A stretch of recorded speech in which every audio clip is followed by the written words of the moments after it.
اہرام مصر قدیم تہذیبوں کی سب سے مشہور اور پائیدار علامتوں میں سے ایک ہیں۔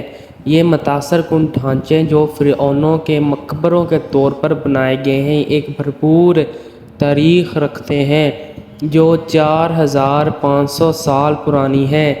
آئیں وقت کے ساتھ سفر کا آغاز کریں اور مصری اہرام کی دلچسپ تاریخ کو دریافت کریں۔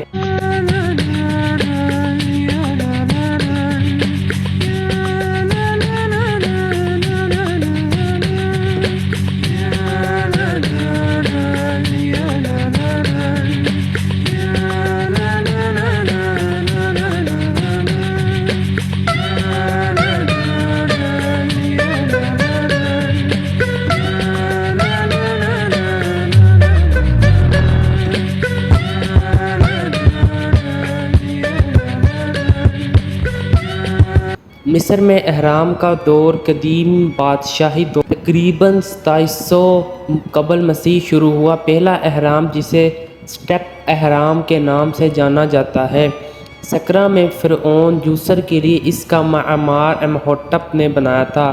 یہ اہرام ایک تعمیراتی کارنامہ تھا جس میں 6 مستباس مستطیل ڈھانچے ایک دوسرے کے اوپر رکھے ہوئے تھے جو ایک قدیمی اہرام کی شکل بناتے تھے۔ ہم سب سے مشہور اہرام وہ ہے جو گیزا میں پائے جاتے ہیں۔ گیزا سطح مرتفع جدید دور کے قاہرہ کے مضافات میں واقع ہے۔ 3 شاندار اہراموں کا گھر ہے۔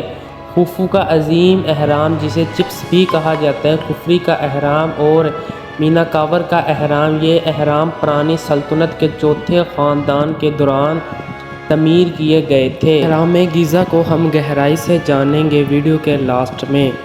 خوفو کا عظیم اہرام تینوں میں سے سب سے بڑا اور قدیم ترین ہے جو تقریباً 481 فٹ 147 میٹر کی حیرت انگیز بلندی پر کھڑا ہے۔ ایک اندازے کے مطابق اسے مکمل ہونے میں تقریباً 20 سال لگے اور اس کے لیے داسیوں ہزار کارکنوں کی محنت درکار تھی۔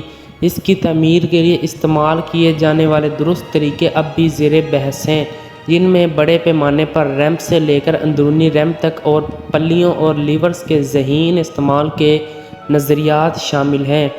خفری کا اہرام خوفو کے اہرام سے تھوڑا چھوٹا اسفنکس سے ممتاز ہے، ایک افنوی مخلوق جس میں ایک شیر کا جسم اور ایک انسان کا سر ہے جو اس کے سامنے واقع ہے۔ اسفنکس جس کے بارے میں خیال کیا جاتا ہے کہ خود فرعون کی نمائندگی کرتا تھا اہرام کے محاذ کے طور پر کام کرتا تھا۔ میناکاور کا اہرام گیزا کے 3 اہم اہراموں میں سے چھوٹا ہے۔ یہ تقریباً 215 فٹ 65 میٹر لمبا ہے اور اس لحاظ سے منفرد ہے کہ اس میں چونے کے پتھر کی بجائے گرانائٹ کی چوٹی ہے جس سے ایک الگ ہی شکل ملتی ہے۔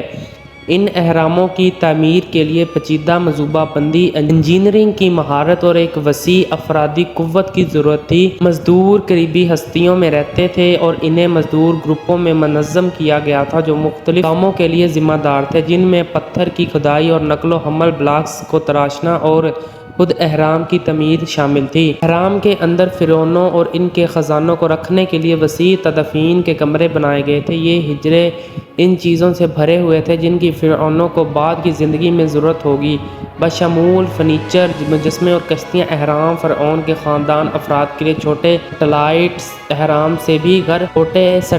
اہرام سے بھی گھرے ہوئے تھے۔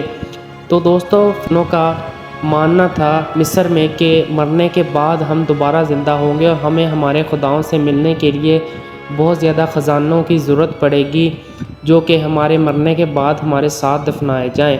اور جب بھی کوئی فرعون مرنے والا ہوتا تھا تو اس کے مرنے سے 1-1.5 سال پہلے ہی اہرام بنانے کی تیاریاں کرنی شروع کر دیتے تھے اور جب وہ مرتا تھا تو اس کی ممی بنانے کے بعد اس کے خزانوں سمیت اس کو اہرام میں تدفین کر دیتے تھے۔ وقت گزرنے کے ساتھ اہرام کو لوٹ لیا گیا۔ جیسے وقت گزرتا گیا چوروں اور ڈاکوؤں نے اہرام کے اندر جو بادشاہوں فرعونوں نے اپنے ساتھ خزانوں کو دفنایا تھا جن کا ماننا تھا کہ ہم مرنے کے بعد اپنے خداؤں سے ملیں گے، تو وہ خزانے کو چوروں نے وقت کے ساتھ ساتھ اہرام سے لوٹ لیا اور ان کے بہت سے خزانے لوٹ لیے گئے، تاہم ڈھانچے خود بچ گئے۔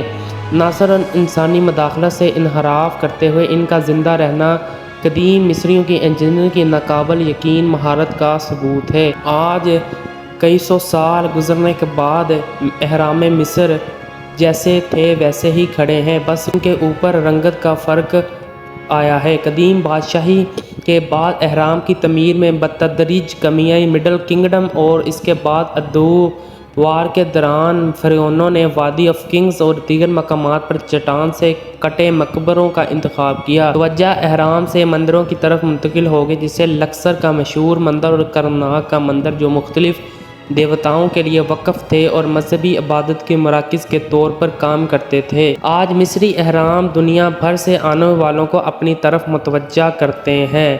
تو اب ہم اچھی طرح دیکھتے ہیں کہ گیزا اہرام کمپلیکس کیا ہے۔ گیزا اہرام کمپلیکس جو قاہرہ مصر کے مضافات میں واقع ہے، دنیا کی سب سے مشہور اور پائیدار تعمیراتی عجائبات میں سے ایک ہے۔ 3 اہم اہراموں اور مختلف متعلقہ ڈھانچوں پر مشتمل یہ ایک مصری تہذیب کی نمایاں انجینئرنگ اور ثقافتی کامیابیوں کا ثبوت ہے۔ پیرامڈ آف خوفو یا چیپو، جسے گیزا کے عظیم اہرام کے نام سے بھی جانا جاتا ہے، اس کمپلیکس کا سب سے بڑا اور سال قبل فرعون خوفو کے دور 4500 مشہور اہرام ہے تقریباً میں تعمیر کیا گیا۔ اصل میں ایک شاہی مقبرے کے طور پر 2 ملین سال پہلے بنایا گیا تھا۔ ایک اندازے کے مطابق اس کی تعمیر میں سے زیادہ چونے کے پتھر کے بلاکس استعمال کیے گئے تھے، جن کی لمبائی 138 میٹر میں سے کچھ کا وزن کئی ٹن تھا۔ یہ اہرام تقریباً 455 فٹ کی متاثر کن اونچائی پر کھڑا ہے۔ 3800 سال سے زائد عرصے کیتھیڈرل کی تعمیر تک اسے انسانوں کا بنایا ہوا سب سے اونچا ڈھانچہ بناتا ہے۔ عظیم اہرام سے متصل 2 چھوٹے اہرام ہیں جو فرعون خوفری اور مکنورے کے لیے بنائے گئے تھے۔ خوفرے کا اہرام چونے کے پتھر کی اوپری حصے کے لیے بنایا ذکر ہے جو اسے عظیم اہرام سے اونچا ظاہر کرتا ہے۔ مکنور کا اہرام تینوں میں سے سب سے چھوٹا اور اس کے اصل بیرونی کیسنگ کے باقی حصوں سے ممتاز ہے جو گرینائٹ سے بنا ہے۔ گیزا پیرامڈ کمپلیکس میں کئی دیگر قابل ذکر ڈھانچے بھی شامل ہیں، جیسے عظیم اسفنکس جو ایک بہت بڑا مجسمہ ہے جس میں شیر کا جسم اور انسان کا سر ہے، جیسے کہ میں نے آپ کو فرسٹ میں بتایا، جس کے بارے میں خیال کیا جاتا ہے کہ وہ فرعون خوفری کی نمائندگی کرتا تھا۔ مصر اور اس کی قدیم تہذیب کی ایک لازوال علامت بن گیا ہے۔ اہرام اور اسفنکس کے علاوہ گیزا اہرام کمپلیکس میں کئی چھوٹے اہرام، مندر، مقبرے اور مستباد مستطیل مقبرے میں شامل ہیں جن کا تعلق شاہی خاندان اور اعلیٰ عہدیداروں سے تھا۔ ان کمپلیکس نے ایک عظیم شان نیکروپولس کے طور پر کام کیا اور ایک مقدس مقام جہاں مرنے والے فرعونوں کو بعد کی زندگی میں دوبارہ جنم لینے کا خیال کیا جاتا تھا۔ گیزا اہرام کی تعمیر میں پیچیدہ منصوبہ بندی، تعمیراتی درستگی اور ایک بے پناہ مزدور قوت شامل تھی۔ ان ڈھانچوں کی تعمیر کے لیے استعمال ہونے والے صحیح طریقے پر ماہر اثاثہ قدیم اور مورخین بحث کر رہے ہیں۔ یہ خیال کیا جاتا ہے کہ بڑے پیمانے پر پتھر کے بلاکس کو منتقل کرنے کے لیے ریمپ اور سلیجز کا استعمال کیا گیا تھا، جبکہ ہزاروں ہنرمند مزدوروں کی افرادی قوت، جن میں ہنرمند کاریگر اور معمار شامل تھے، نے ہر ایک اہرام کو مکمل کرنے کے لیے کئی سالوں تک محنت کی۔ دوستو، آج بھی خیال کیا جاتا ہے کہ اہرام مصر میں جو موجود پیرامڈس ہیں ان کو بنانے میں ایلینز کا ہاتھ ہے، کیونکہ اس وقت کے انسان کے پاس اتنی طاقت یا اتنی ٹیکنالوجی یا وہ اتنا آگے نہیں گیا تھا سائنس میں کہ وہ اس طرح سے ایک اہرام بنا سکے جو کہ آسمان سے دیکھنے پر یا اسپیس سے دیکھنے پر تریکون کی صورت اختیار کرے، جو ایسٹ ویسٹ نارتھ کو واضح کرے، اور اس کے ساتھ اتنے ٹن کے پتھر وہ بھی کافی دور سے لے کر آنا جو کہ امپاسبل ہے۔